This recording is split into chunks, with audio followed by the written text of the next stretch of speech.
I did an entire season with Mallorca back on FIFA 23 before EA Sports FC got released. This video has taken ages to come out partly because it's a big project and partly because I couldn't be bothered to edit it until now. As you guys remember from the last streams we did with Mallorca, we actually won the Champions League last season, but we failed to win the league. And I thought my objective this season was to win the league. Now, I recorded half the season for you guys. I actually started it in January, so the footage before January was lost. So essentially, I'll just give you a roundup of what happened. Basically, we were winning games in the league, but we really struggled in the Champions League and we got eliminated from the Champions League and we dropped down into the Europa League. Now, come January, we're in the transfer window and this is where everything starts. So I hope you guys enjoy it.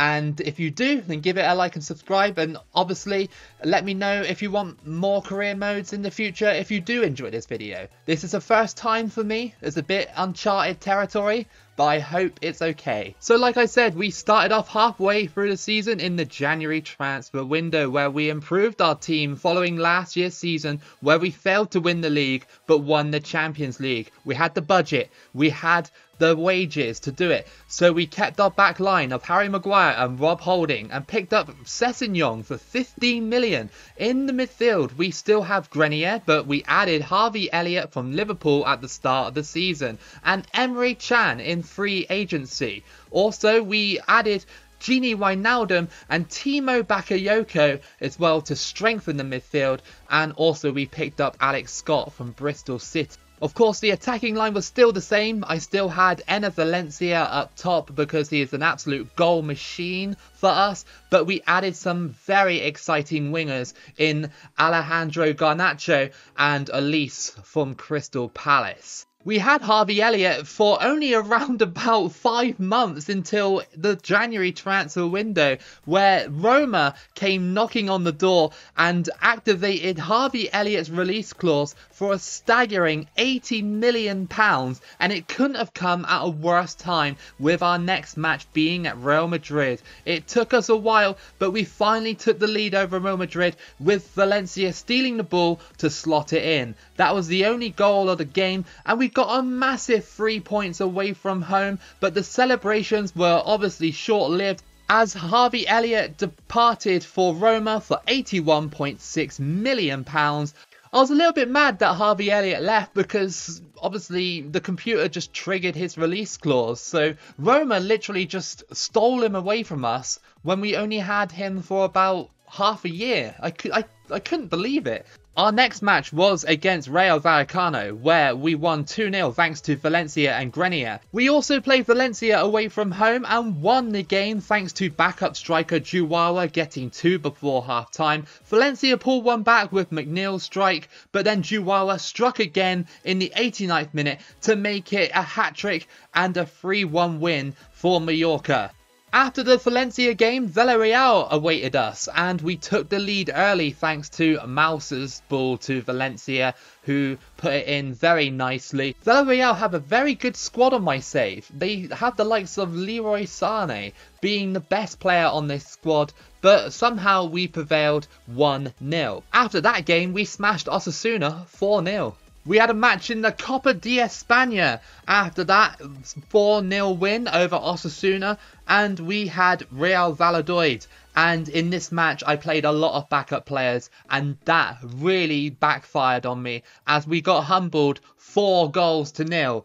Not a brilliant match, especially when we had AZ Alkmaar for our big Europa League tie coming up. In the Europa League, we had a playoff tie to look forward to against AZ Alkmaar away from home for the first leg, and it was a very tough match. But we finally broke through with Alex Scott and took the first leg of the tie 1-0. Fixture congestion was a real issue in my career mode, especially with Thursday night football, but luckily our team got the job done against Girona in the league before going back to AZ Alkmaar, where we finished them off with a Valencia hat-trick to make it 4-0 overall and advance to the round of 16 of the Europa League. Our Europa League journey continued in the round of 16 against Europa League farmers Sevilla. The first leg of our match against Sevilla was a very exciting game. Lots of chances for both teams, and by the 75th minute we had made it 2-2.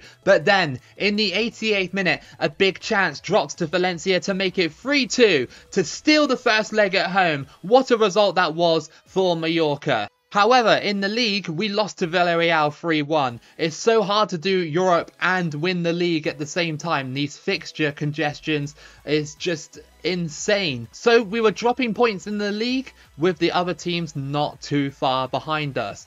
With a 3-2 advantage, we went back into the second leg of our Europa League tie with Sevilla. We had to defend well to win this game, but Sevilla took the lead early to make it 3-3 on aggregate, and then they made it 4-3 on aggregate. Just as quickly, we were in trouble, but then Alex Scott made it 4-4 on aggregate. Crazy night in the Europa League. Sevilla kept coming close, but then Grenier made it 5-4 to us, and we were able to keep it that way, beating Sevilla 5-4 to advance to the quarterfinals. What a mental game in the Europa League that was. That was probably one of the best Europa League ties ever. We switched back to the league and we had Celta Vigo, who we beat 3-1 to push for the league title. With 29 games played, Mallorca were top, with Real Betis surprisingly in second. Barcelona and Real Madrid only had 56 and 54 points respectively, which isn't great for the Spanish giants in all fairness. And somehow in the relegation zone, Real Sociedad were really struggling with a measly 17 points. With Real Betis being second in the league and Mallorca being top, our next game was actually against Real Betis, which could see us pull away if we had won. However, Harvey Barnes had other plans as he opened up the scoring and then netted again just before half time. An absolute disaster start for Mallorca, especially when Betis are only slightly behind us. We really just couldn't get into the game into the 90th minute, where backup striker Juara scored in the 90th minute, but sadly we lost the match and Betis pulled themselves within 4 points behind us. We didn't have much time to dwell on that loss, as we had the Europa League quarterfinals to look forward to. The first leg was away from home and I thought that this would be a tough match, but I was wrong. Somehow we scored very early on to make it 1-0 through Alex Scott, and then before half time Valencia doubled our lead to make it 2. Elisa made it 3 after half time. I thought this game was dead and buried after 3-0 and I was right. We added a fourth straight after that, and we won 4-0 against Dortmund away from home in the first leg of the Europa League. Absolutely incredible performance from Mallorca there. There was no way that I was going to chuck this lead away, until I decided to simulate the second game and we almost chucked away the whole entire fixture. Imagine if Dortmund won 5-0 or even 4-0.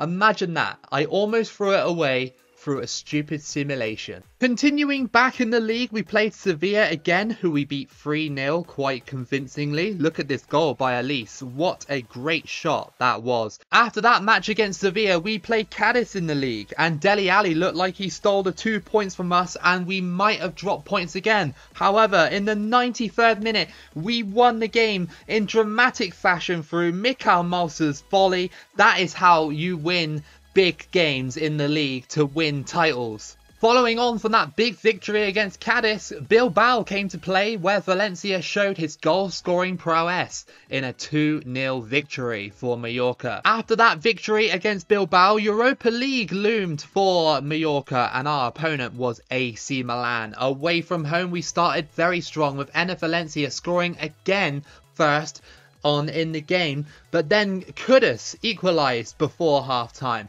In the second half, Elise was too quick for Milan's defence and made it 2-1, and that is how the first leg ended. Very close game. Who will take the second leg? Shortly after that match, we went back to Spain for a showdown against big Spanish giants, Barcelona, who somehow had Darwin Núñez on their squad, and he scored against us. That is absolutely typical to make it 1-0. Barcelona were really good defensively until the hour mark where Bakayoko scored the equaliser. Not bad for a bench player. The game finished 1-1. Our second leg in the Europa League couldn't have started any better against AC Milan, with Garnacho scoring 5 minutes in, and then straight after that again, Kudus equalised to make it 3-2 on aggregate. Can this guy just leave me alone? Then straight after that, Rafael Leao scored a big header in the tie to make the game equal 3-3 on aggregate. I thought we had bottled this game until another 90th minute clutch winner by Alex Scott sent us to the final and send the Mallorca fans crazy. What a game. And Mallorca are going to back-to-back European finals. Even though it's not the Champions League, I'll still take it, you know. Europa League's still good. We moved back to the league where we're still 4 points clear and have a Europa League final to look forward to. But my stupidity cost me against Getafe, simulating that game to lose 2-0. Why did I simulate that game? Luckily though, it didn't change the table that much. However, after that we played relegation strugglers Real Sociedad, who surprisingly beat us 2-1. What a horrible result that is, and massive points dropped in the title race. And it only got worse with us conceding early against Espanyol. Thankfully though, we got the job done and beaten 4-1 in the end. The final day of the league was here for Mallorca. We were still top, but only by 2 points. Atletico was right behind us. And guess who we had on the final day of the season? That's right, we had Atletico Madrid, a final day matchup for the title.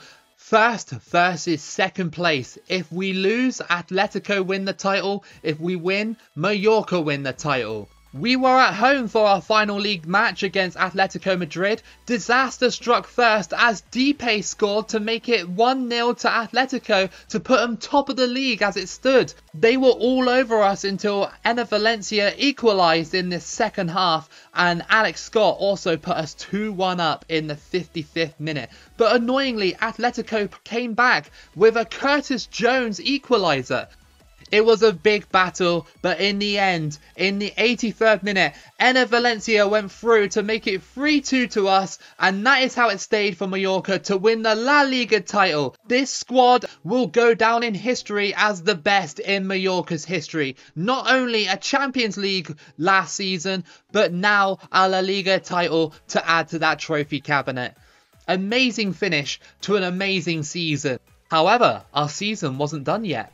We still had one final game to play, and that was the Europa League final against Inter Milan. Winning the La Liga title and picking up the Europa League in the same season, a double, would be absolutely insane for a team like Mallorca. So the Europa League final was a little bit of a dead game up until the 65th minute when Alex Scott put us 1-0 up, and hopefully now we can finish off this game in style. Inter kept it 1-0 and pushed us back a little bit, but we sealed the game in the 87th minute with an Mbula strike to win the Europa League and complete an historic double. Mallorca are Europa League champions and La Liga champions in the same season. What a season that is. So that is it for your sort of career mode video with Mallorca. I really hope that you guys enjoyed it. I've never done a video like this before. I've been studying a lot of career mode YouTubers